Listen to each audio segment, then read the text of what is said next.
All right, so UFC Fight Night Louisville, Cannonier versus Imavov just wrapped up about 10 minutes ago. So I'm going to go through all the fights on the card, recap what happened, recap the fight, see what I got right, see what I got wrong in my predictions.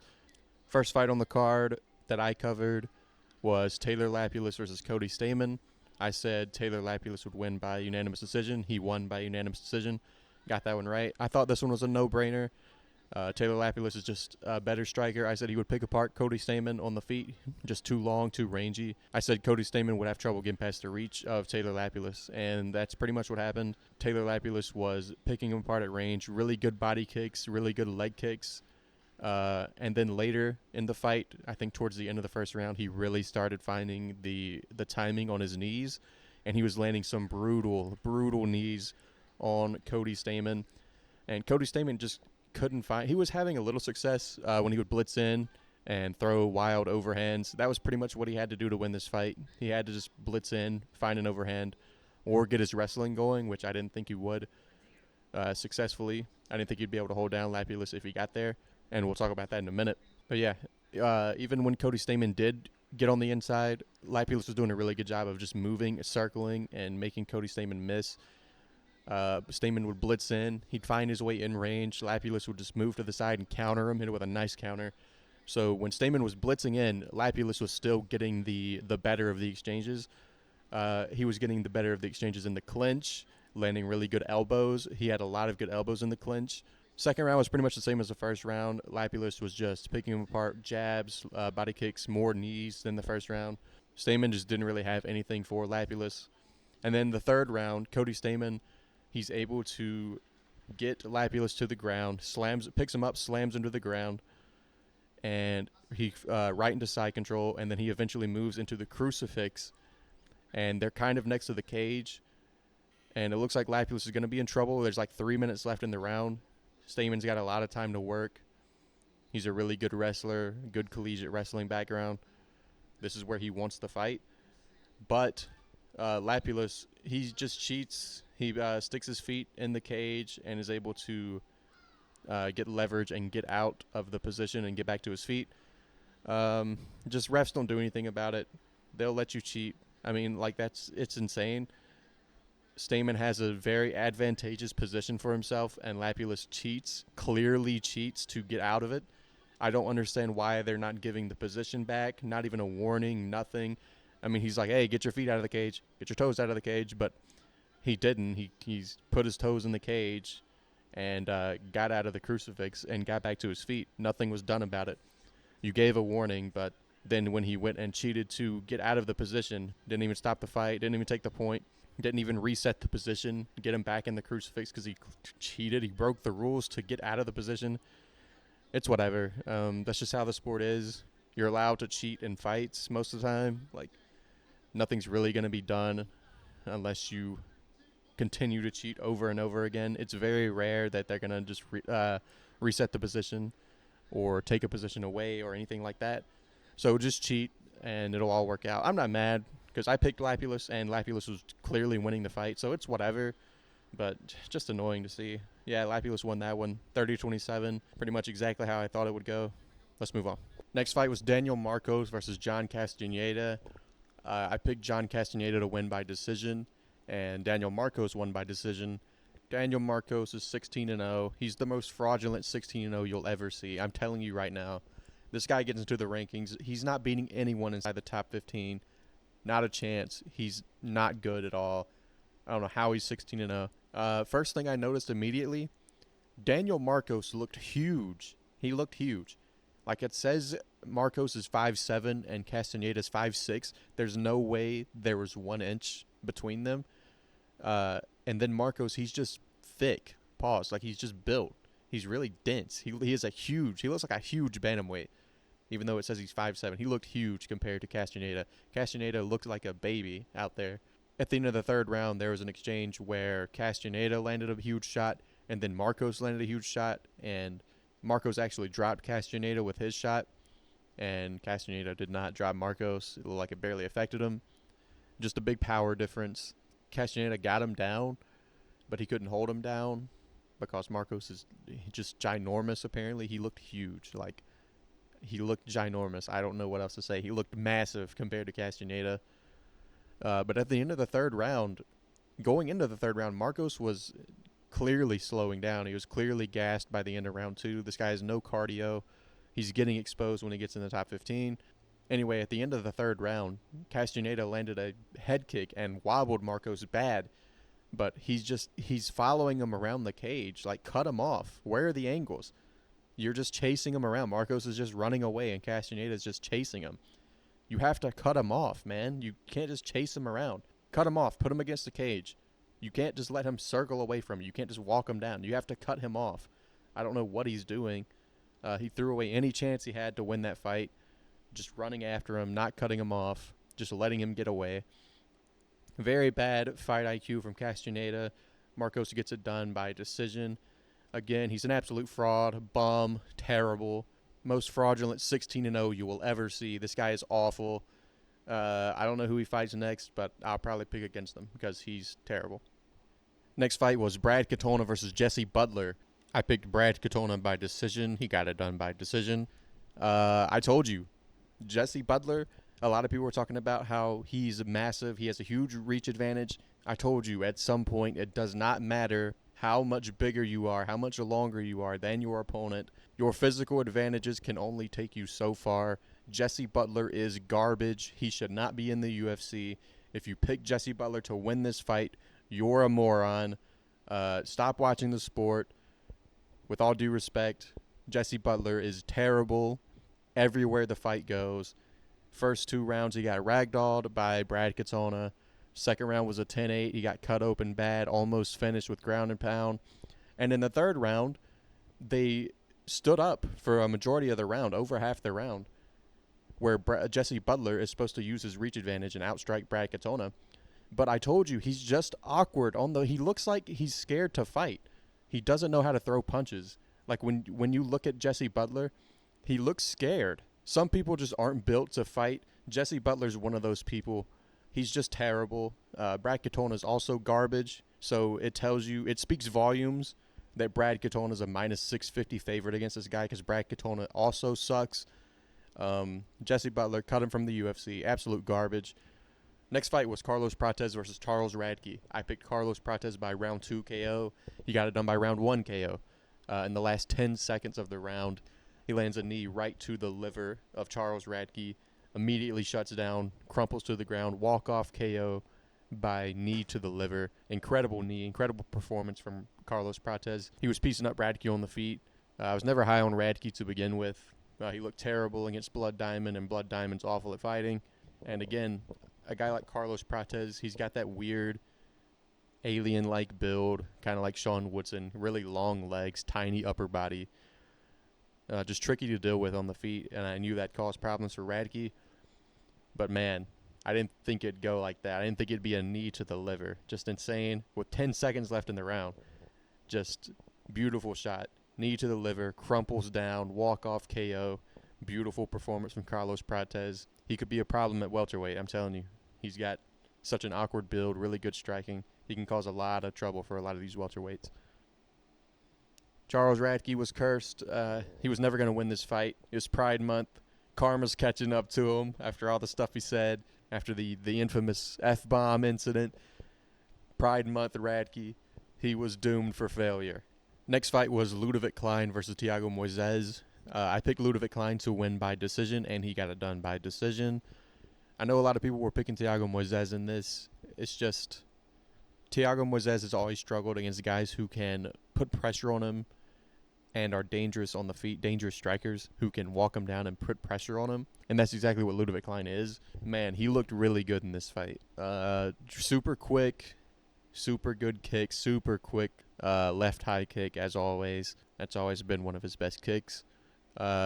Late first round, he lands a beautiful left hand on the chin of Thiago Moises.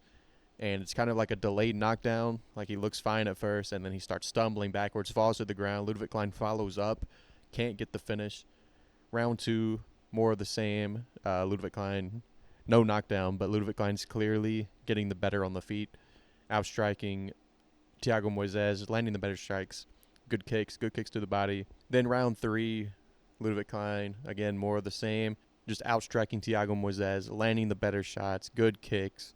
And then towards the end of the round, again, like a minute left, he lands a kick to the liver, I think it was. I think he landed a liver kick. Shut Thiago Moises down. Again, follows up ground and pound. Can't quite get the finish, but he ends the round on top. Dominant win for Ludovit Klein. Another thing, incredible sprawls, incredible takedown defense. Thiago Moises, he's not some schmuck. Thiago Moises is a good fighter. You don't just go out there and dominate Thiago Moises unless you're really good, unless you're a top 15 guy. Like I said in my prediction video, Thiago Moises has always been kind of like that borderline top 15 guy, and he's a guy that if you can beat, you kind of get a shot into the rankings if you can beat Thiago Moises. So he's not some schmuck. He had some really good takedowns, really well timed. Like in the first round, he had a really well-timed takedown attempt, really well-timed double leg, and Ludovit Klein sprawled it amazingly. Like, I don't know how he sprawled it. Incredible reaction time, incredible takedown defense.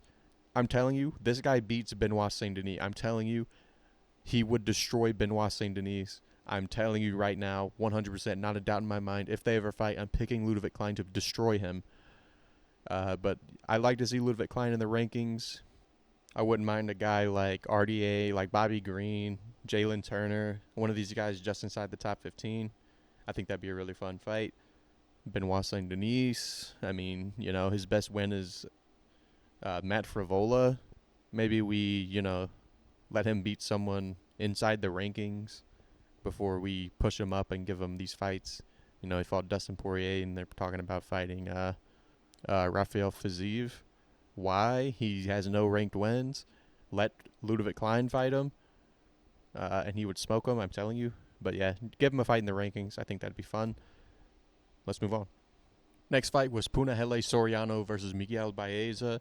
I picked the underdog, Punahele Soriano, to win by round 2 KO, and he got it done by dominant decision. Arguably could have been stopped in round 2 and round 3. Just dominated Miguel Baeza. Such an odd strategy from Miguel Baeza. He's not a submission artist, but he goes out there. He's like pulling for leg locks and knee bars in round 1. Like, I don't know what he's doing. He's pulling arm bars. He's going for knee bars, leg locks. I don't even heel hooks. All this soy shit BJJ people do. And that's never what he's been. He's a striker. It's like he's been KO'd in his last 2 fights, 2 years off. It's like he's scared to get knocked out again, so he's turning into a submission artist. That's clearly just not who he is. He's not comfortable there. I don't know what the game plan was. After attacking submissions, attacking a knee bar, leg lock in round 1, Punahele Soriano, I still thought won that round, and he did on all 3 scorecards. It was 30-25, 30-25, and 30-27, 2 10-8 rounds, as it should be. Round 2 and round 3 should have been a 10-8. I don't know why it's 30-27. Clearly 2 10-8 rounds, but doesn't matter. But after the knee bar and heel hook or whatever in round 1, Punahele Soriano just took him down with ease in round 2 and round 3. It's like Miguel Baeza just gave up. He was completely battered after round 1. He was getting plastered with huge shots while going for that knee bar. It's like he was just out of it. He didn't know what to do. He had just completely given up after round 1. Punahele Soriano poured it on, landed, like, I want to say close to 200 significant strikes in this fight. A little under, but it was 135 at one point they showed on the stream. So he landed an insane amount of significant strikes. Got it done. Underdog pick cashes. Not how I thought he'd get it done. I thought it'd be more striking. And I thought he would catch Miguel Baeza, because Miguel Baeza always finds himself in a war. Even when he's winning in the technical stand-up, he brawls and gets KO'd. Instead, he decided to become Ryan Hall and go for submissions and then gas out in round 1 and give up after that. But a win is a win. I got it right either way. Just a pathetic performance from Miguel Baeza. He should be cut from the sport. He should retire. He's garbage. 2-year layoff, comes back and gets dominated like this. Just retire. The sport is not for you. Just dominated. Great performance from him moving down to welterweight. Looked really good here. He's looked pretty garbage at middleweight, and he looked pretty good here, but It's Miguel Baeza, so who knows? It's whatever. These guys are probably both garbage. Oh, next fight was Zach Reese versus Julian Marquez. I picked Zach Reese to win a decision 29-28 after surviving the first round with Julian Marquez. But he went out there and smoked that tubby man. He landed a body kick right to that soft little belly of Julian Marquez and then slept him with an uppercut in 19 seconds.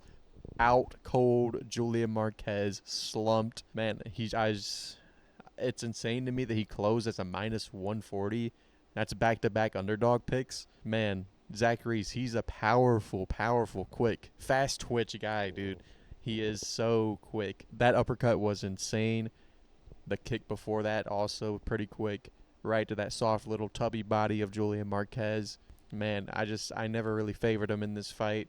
He's getting older. Already doesn't have a good gas tank. He showed a pretty decent chin against Marc-Andre Barriault. But Zach Reese puts him out in 19 seconds, man. Just insane performance from Zach Reese. Unbelievable performance. Just made it look easy. Especially after getting slumped by a slam from Cody Brundage. Cody Brundage is so bad that it made Zach Reese an underdog against Julian Marquez. That's how bad Cody Brundage is. Losing to Cody Brundage makes such a dent on your resume that you become an underdog to Julian Marquez. Absolutely insane. Another underdog pick hits. Incredible performance from Zach Reese. Just looked incredible. Not much to say, man. I mean, it was a 19-second fight. Julian Marquez landed one leg kick, I'm pretty sure. And then Zach Reese put him out with an uppercut. Insane performance. Next fight on the card was Brunno Ferreira versus Dustin Stoltzfus. I picked Brunno Ferreira by round 1 KO, and he got it done by round 1 KO.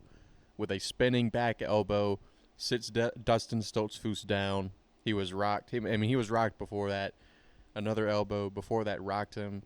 Followed him up. He was chasing him, tagging him over and over again. And then finally the spinning back elbow sits him down. Herzog steps in, stops the fight. And I said Dustin Stoltzfus would be a good underdog in this fight. And it was looking pretty good for him. He was kind of piecing up Ferreira. He was landing some good shots on the chin. He had a couple submission attempts on the ground. He had control time on Ferreira. But he got up, and eventually it's hard to avoid the power and the one big shot from Ferreira. And eventually he found it, chased Stoltzfus, tagged him up, and eventually sat him down. Man, I mean, he's got scary power, really good striking. Well, I don't know if it's really good. Not a lot of technique. It's not like he's awful, but he's not the most technical guy in the world. Super powerful, though. Striking defense could use some work. I mean, he was getting pieced up a bit by Dustin Stoltzfus. But at the end of the day, round 1 KO. I picked round 1 KO. This card really started picking up towards the end. Some good KOs on the main card. A lot of the first fights were decisions, kind of boring. But at least this one was pretty entertaining while it lasted. Feature fight on the card, Raul Rosas Jr. versus Ricky Turcios. Ricky Turcios, see you in Bellator, buddy. Absolute fucking scumbag. Cheated multiple times. Toes in the cage, fence grabs, elbows to the back of the head, 12-6 elbows on the neck. Just cheating everywhere. Refused to touch gloves. Fucking scumbag. Piece of shit. He can go fight for Bellator for all I care. Absolute bum. Raul Rosas Jr. dominated him. I picked him by round 1 sub. He got it done by round 2 sub. He was in a little bit of danger. Ricky Turcios had his back at one point, but he survived. And then eventually round 2 got the back of Ricky Turcios, and his squeeze is just something else, man. He's got a lot of power in that squeeze. And eventually Ricky Turcios tapped. Raul Rosas Jr., man, he's just a dominant grappler. He's dominant. It's going to be interesting to see how his career develops. He's only 19 years old. He's such a dominant grappler already. Man, I mean, the future's bright for Raul Rosas Jr. Gets a really good win here over Ricky Turcios. But yeah, seriously, fuck Ricky Turcios. He's a piece of shit. He can get cut for all I care. Go fight for Bellator. Don't care. Hope he never fights in the UFC again. He's a cheater. Refused to touch gloves. So, yeah, I don't care if he never fights again for the UFC. He can go retire. I know he was contemplating retirement. Go retire, dude. I don't care. I hope I never have to watch him ever again. I told you. I told you. I told you. Dominick Reyes, I picked him to win by round 3 KO. He wins by round 1 KO. I told you. I told you. I told you he would find the chin of Dustin Jacoby. I told you. He's chinny. He is there to be hit. He is not some elite kickboxer that you think he is. He is there to be hit, and he got hit and put out cold by Dominick Reyes. I told you. Man, this one feels good. Love Dominick Reyes, man. Man, I knew it. I knew it. He's not on this level. He's not on the top 15 level. He's always been overrated. He lost to Alonzo Minifield. He's not some elite kickboxer that everyone thinks he is. He's always been a better striker than Dustin Jacoby. It was just, can the chin hold up? And Dustin Jacoby does not have one-shot KO power. I told you. Dominick Reyes makes it look easy. Dominates Dustin Jacoby. Made it look easy. I told you. I told you. Another underdog hits, plus 200 Dominick Reyes. I told you. Never doubt me again. Main event, Nassourdine Imavov versus Jared Cannonier. I had Nassourdine Imavov to win by decision. He wins by KO in round 4. Very, very controversial stoppage. Imavov lands a clean right hand right on the chin of Jared Cannonier. Sends him stumbling. Jared Cannonier turns his back, runs away to the cage, and he does it again, turns his back, runs to the cage again. He's wobbling. He's on wobbly legs. But as soon as it seems like Jared Cannonier has his feet under him, he's starting to recover. He's recovered a bit. Herzog steps in and stops the fight, and Imavov wins by TKO in round 4. Very controversial. I get it. I get why Herzog stopped it. I do. But, man, if you just let that go for 3 more seconds, it's probably a different story. Cannonier probably survives. Again, it looked like he was really starting to recover as soon as he stepped in. It's really unfortunate for Cannonier. But this fight didn't really go how I thought it would. Obviously, I had Imavov by decision. But I thought Imavov would really win the early rounds, the first 3, and Cannonier would start to win the later rounds because Imavov has shown that he has a very poor gas tank. He does gas out a lot. But this fight was actually really competitive. Even like in round 3 and round 4, it was really competitive. Imavov was hanging in there. Obviously, he won by KO in round 4. And his gas tank looks a lot better than it used to, if I'm being honest. Looks like he's worked a lot on that. He wasn't nearly as tired as I thought he would be going into round 4. But, man, he gets hit a lot. Strike and defense has got to be worked on. I could see him getting chinned easily by some of these top guys. He didn't follow the game plan I thought he would. I thought he'd be able to keep Jared Cannonier at range with his kicks, his teeps, and his jab. But Cannonier was finding his way in. Cannonier had the more impressive jab out of the two. He had really nice rhythm on his striking, really offbeat timing. His jab was landing really nice. He was really piecing up Imavov. I mean, they were both landing good shots on each other, but I was really surprised that Cannonier was landing really clean. I didn't think he'd have nearly the amount of success that he did. He was looking really sharp. 40 years old. I didn't think he'd be looking that sharp against a sharp striker like Nassourdine Imavov. But Cannonier was looking good, man. It sucks it had to end like that. And what do you do with these two guys at this point? Like Jared Cannonier was, if he won this fight, he was probably next in line for a title shot after they give Adesanya his undeserved title shot. Well, then I don't know, because then Strickland would have to do it. He would sit out for a title shot almost certainly. But now that he's lost to Imavov, what do you do? He's 40 years old. Who does he even fight at this point? Just sucks for Cannonier, man. You got to feel for him. To lose the fight on a controversial stoppage like that at 40 years old, 1 win away from a title shot, just sucks, man. Really big fan of Cannonier. Hate how this ended. I mean, what do you do for Cannonier? I mean, seriously. Maybe if Robert Whittaker loses to Khamzat Chimaev, you can do Whittaker versus Cannonier. Both coming off losses. I'd like that fight. I don't feel like he deserves a fight down in the rankings with a stoppage like that. I would like the loser of Whittaker versus Chimaev. I think that'd be pretty fun. I mean, well, if Chimaev loses, I don't think he deserves a shot up in the rankings. Not that much in the rankings, at least. I think if Whitaker loses to Chimaev, you do Cannonier versus Whitaker. As for Imavov, I mean, he can't get a title shot. They're going to give it to Adesanya.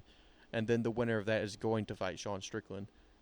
I mean, is he going to just sit out and fight the winner of Strickland versus the winner of Adesanya Duplessis? I mean, I don't know.